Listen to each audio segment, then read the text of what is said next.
હવે મને નહોતી ખબર કે મારા કાકા અચાનક મને સરપ્રાઈઝ આપવાના છે ને એ ભાઈ પાછું હિમાચલ પ્રદેશની અંદર.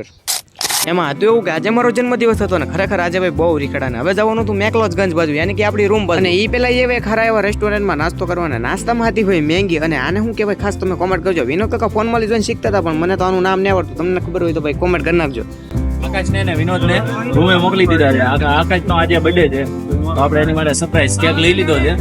રૂમે જઈને રિએક્શન જોઈ ને સરપ્રાઈઝ કરી. હવે મને તો કઈ ખબર નહોતી ને વિનોદ કાકા ભાઈ રૂમે પૂગી જતા ને કાકા ડાયરેક્ટ મેડીમાંથી આવીને ફોન કર્યો કે મેડીમાંથી આવો ફોટો શૂટ કરવા ને અમે તો ભાઈ આવ્યા ને અમને તો એ કઈ ખબર નહોતી. મેં ભાઈ મારા સપના ભાઈ નહોતું વિચાર્યું કે મારો બર્થડે ભાઈ હિમાચલ પ્રદેશમાં ભાઈ ઉજવા અને ભાઈ આપણો બર્થડે ઉજવી નાખ્યો હતો ને ભાઈ આપણી ભાષામાં કહી તો ભાઈ ટાઢો પોર થઈ ગયો ને ભાઈ અહીંયા 24 કલાક છે ને ભાઈ ટાઢો પોર જ હોય કેમ કે ભાઈ એટલી ઠંડ પડે ને કે એની વાત પૂછો. બરફથી ઢકાયેલા પહાડો છે ને આ બર્થડે તો છે ને મને આ જિંદગી ભરની ભૂલાય કેમ કે ભાઈ હિમાચલમાં આપણો જન્મદિવસ ઉજવ્યો. આનથી ભાઈ વિશેષ શું જોવે આપણે.